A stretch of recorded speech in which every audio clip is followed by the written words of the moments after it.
Hello friends, welcome to my YouTube channel. आज हम फिर से मॉडिफाइड डिस्ट्रीब्यूशन मेथड जो है वो सीखेंगे। ओके, कल का मेरा जो वीडियो था उसमें भी हमने एक एग्जांपल की शुरुआत की थी।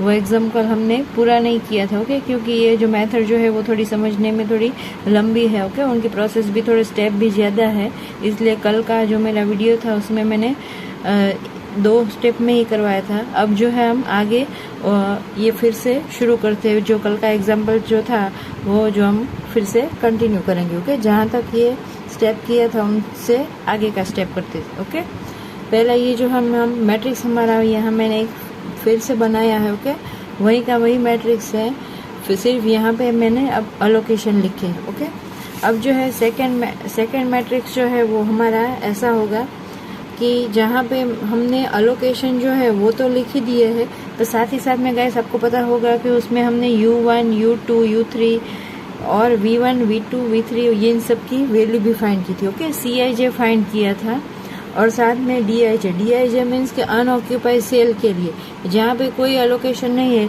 उसी की भी हमने वैल्यू फाइंड की थी। ओके, तो यहाँ जो मैंने पेंसिल से लिखी है वो DIJ है, जो मैंने कल के वीडियो में आपको बता दी थी कि DIJ वो कैसे फाइंड करते हैं, और आज फिर यहाँ वो वैल्यू लिख दी है। ओके, अब ये जो आप ये समझ लीजिए कि मॉडिफाइड डिस्ट्रीब्यूशन मेथड जो है वो हमें मिनिमम कॉस्ट फाइंड करके देगी। ओके, NWF जो हमने इनिशियल बेसिक फिजिबल सॉल्यूशन दी फाइंड किया है उनसे भी जो है हम ये को इसलिए अप्लाई कर रहे हैं कि ताकि हमें कॉस्ट जो है वो मिनिमम मिले। ओके, तो हम एक जो है क्वेश्चन आपको होगा कि हमें ये स्टेप कब तक करने होंगे, तो उसमें गाइस ऐसा है कि जब अनऑक्यूपाइड सेल में जब तक आपको नेगेटिव वैल्यू मिलती रहेगी, सपोज कि हमें यहाँ DIJ 30 में हमें नेगेटिव वैल्यू मिली थी 18। ओके, ये जो है अनऑक्यूपाइड सेल की वैल्यू है। ओके, वो जो हमने फाइंड की थी, तो वो जब तक हमें नेगेटिव वैल्यू मिलती रहे तब तक हमें ये प्रोसेस करते ही रहना है कि अब हमारा सॉल्यूशन जो है वो मिनिमम होगा। ओके, तो अब फिर से गाइस शुरू करते हैं आज का ये वीडियो। अब जो है आपको क्या करना है, जो मैंने यहाँ पे जो नेगेटिव वैल्यू लिखी थी वो लिखती है। ओके, फिर यहाँ पर अब हमें क्या करना है कि एक लूप चलाना है।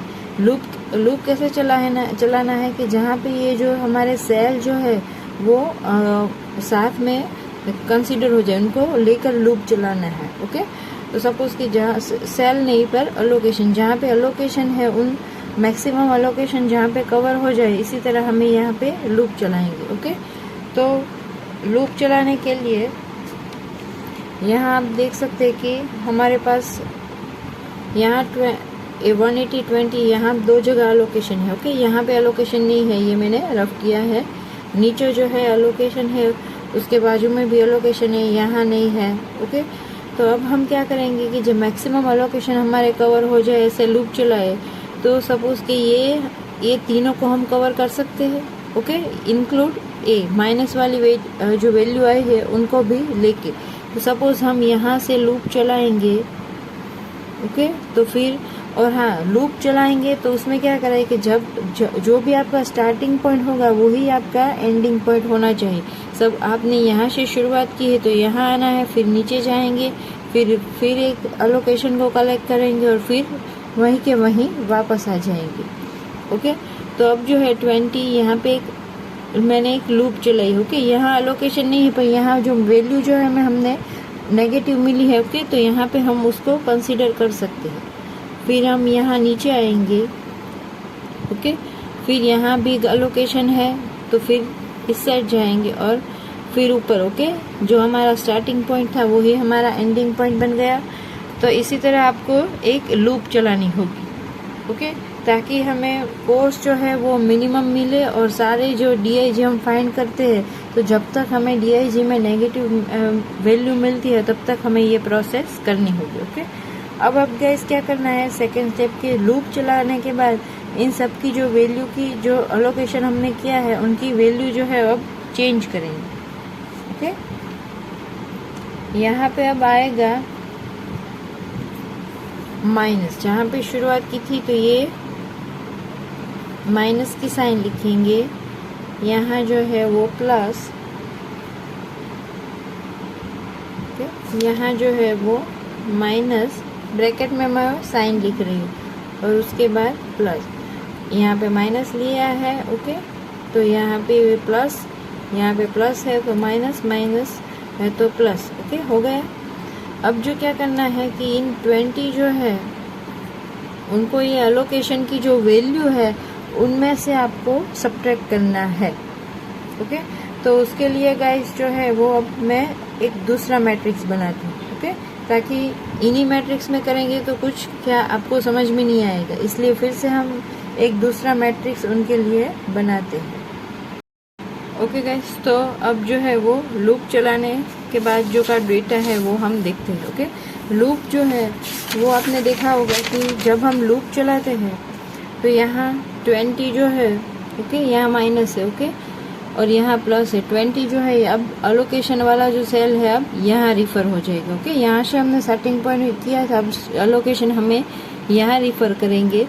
अब उसका बाद का जो स्टेप है यहाँ नीचे 60 है। ओके, तो 60 माइनस 20 करेंगे तो उसका आंसर आएगा 40, और यहाँ पे 120 नहीं था। ओके, यहाँ पे अलोकेशन में पहले 100 ही था। ओके, तो उसके यहाँ पे साइन है प्लस की, तो 100 प्लस 20 करेंगे तो 120 आएगा। ओके, आपको क्या करना है कि जहाँ से आपने स्टार्टिंग पॉइंट लिया है उस अलोकेशन को कंसीडर करके उसकी वैल्यू जो है वो प्लस माइनस करनी है। ओके, यहाँ से हमारी आप देख सकते हैं अब जो मैट्रिक्स जो है वो फिर से मैंने दूसरा बना दिया है। मैट्रिक्स जो है उनकी वैल्यू यहाँ पे 18 थी। ओके, उनको अब रिमूव करके अलोकेशन यहाँ ट्रांसफर किया है। यहाँ जो है 60 का अलोकेशन था, पर स्टार्टिंग पॉइंट में 20 था, वहाँ से शुरुआत की थी, तो उस अलोकेशन को इस अलोकेशन से माइनस किया है, तो यहाँ 40। ओके, और जहाँ जिसकी साइन हो उसकी मुताबिक ये स्टेप होगी। यहाँ पे माइनस की साइन थी तो यहाँ माइनस होगा। ओके, और यहाँ 120 से पहले यहाँ था 100। ओके, तो 100 था तो उसे यहाँ पे साइन जो थी वो प्लस की थी, तो फिर से ये 20 जो है ये यहाँ पे ऐड हो जाएगा, इसलिए यहाँ अब आया है 120। ओके, अब आप देख सकते हैं कि हमारे पास इतने जो है अलोकेशन है। अलोकेशन के बाद फिर से हमें क्या करना है गाइस कि फिर से हमें DIJ और CIJ और DIJ फाइंड करना है। मैंने पहले से यहाँ पे U1, U2, U3 ये जो है रो के लिए, और V1, V2 एंड V3 ये जो है वो कॉलम के लिए लिख दिया है। ओके, तो अब जो है हमारा नेक्स्ट स्टेप करते हैं। ओके, तो जहाँ अलोकेशन किया है वो CIJ और जहाँ पे अलोकेशन नहीं है वो DIJ। ओके, इसी तरह हम दोनों को फाइंड करेंगे। ओके गाइस, तो फिर से शुरू करते हैं। ओके, CIJ हम फाइंड करेंगे। ओके, फिर से यहाँ मैं एक्सप्लेन कर देती हूँ। U1, U2, U3 4 row and V1, V2 and V3 4 column. Okay, यहाँ आप CIJ फाइंड करेंगे तो यहाँ आपको कोई एक वैल्यू जो है U1 और V1 और V1 to V3 और U1 to U3 उनमें से जहाँ पे अलोकेशन ज़्यादा हो उसे अज्यूम 0 करेंगे। ओके, U1 में आप देख सकते हैं कि यहाँ पे 2 अलोकेशन है, यहाँ पे भी 2 अलोकेशन है, U3 में भी 1 अलोकेशन है, V1 फॉर कॉलम वाइज यहाँ पे 1 अलोकेशन है, V2 में भी 1 अलोकेशन है और V3 में 3 अलोकेशन है। ओके, जहाँ पे अलोकेशन ज़्यादा है उसे अज्यूम 0 करेंगे। ओके, क्योंकि हमें CIJ फाइंड करने के लिए कोई एक की वैल्यू तो हमें पता होनी चाहिए। ओके, तो V3 इक्वल टू 0 फाइंड करते हुए हम पहले क्या करेंगे कि जिस सेल में हमें अलोकेशन मिला है उस सेल की हम वैल्यू यहाँ पे फाइंड करेंगे। ओके, उनके लिए CIJ फाइंड करेंगे। तो यहाँ पे first of all C13, okay, C13 means first row and third column. Okay, यहाँ पे अलोकेशन था तो उनके लिए पहला जो है वो रो के लिए होगा, दूसरा जो है वो कॉलम के लिए, उनको U1 और इनको V3। ओके, उनकी सेल की जो वैल्यू जो थी वो है 12। ओके, वैल्यू जो है गाइस मैंने आज पहले ही फाइंड कर ली। ओके, क्योंकि ये सब ये एक्सप्लेन करने में ही इतना टाइम लगता है, इसलिए आपको वैल्यू जो है आज मैंने पहले ही यहाँ पे फाइंड कर ली है। तो C13 की value 13 means first row and third column, तो इनकी वैल्यू आएगी यहाँ पे 12। ओके, 12 U1 की वैल्यू हमें पता नहीं है, वो हमें फाइंड करनी है, और V3 की वैल्यू हमें 0 अज्यूम की है। ओके, तो उन सारे की वैल्यू ऐड जब आप करोगे तो U1 इक्वल टू हमें 12 मिलेगा। ओके, फिर चलते हैं, फिर पहला लोकेशन जो हमें यहाँ पे मिला था C11। Okay, CIJ, I for row and J for column, C11 first row and first column, तो C11। ओके, C11 फिर से यहाँ ये C के लिए और ये V के लिए U1 प्लस V1, उनकी वैल्यू जो है अलोकेशन नहीं है लेना है, उनकी जो ओरिजिनल वैल्यू है वही लेना है, तो यहाँ 16। ओके, 16 प्लस U1 की वैल्यू यहाँ पे हमने मिल गई है, तो U1 12 प्लस V1 फाइंड करेंगे। ओके, V1 तो 16 माइनस 12, तो यहाँ हो जाएगा V1 इक्वल टू 4। ओके, उसके बाद आते हैं फिर से यहाँ पे, अब ये C जो है 22 और 23 फाइंड करेंगे। Okay, second row second column, second row third column. Okay, यहाँ मैंने C23 लिया है, U2। ओके, पहली जो है वो रो के लिए और V3। ओके, 3 जो है वो कॉलम, उनकी वैल्यू जो थी वो है 18। ओके, उनकी वैल्यू जो है वो 18 प्लस U2 प्लस V3 एक 0 एज्यूम किया था। ओके, तो U2 इक्वल टू आएगा 18। फिर यहाँ 22 फाइंड करते हैं, second row second column. Okay, उनकी वैल्यू जो है वो है 8, तो वैल्यू यहाँ पे लिख दी है। U2 हमें मिल गया है, वो है 18 प्लस V2। ओके, V2 को 8 माइनस 18 करेंगे तो माइनस 10 आएंगे। ओके, तो V2 equal to minus 10।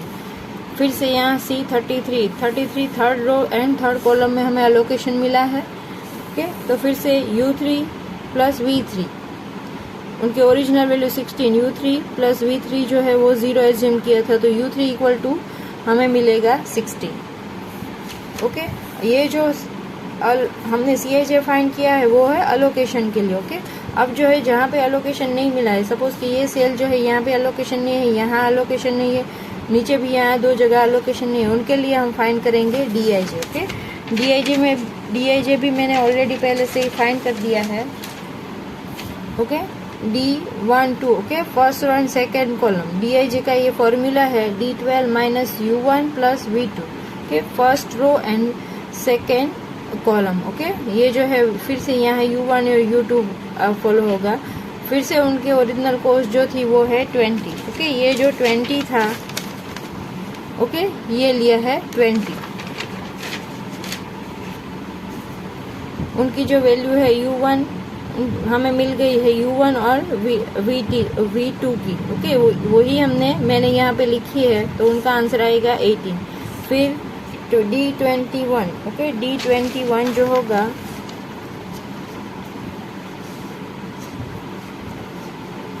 Second row and first column, तो उनकी जो वैल्यू है वो 14, U2 एंड U2 ये जो है रो के लिए और सेकेंड वाला कॉलम के लिए, U2 एंड V1 की वैल्यू भी हमें मिल गई है, तो 14, 18 एंड 4। ओके, तो 14 माइनस 22 माइनस 8 इनका आंसर आएगा।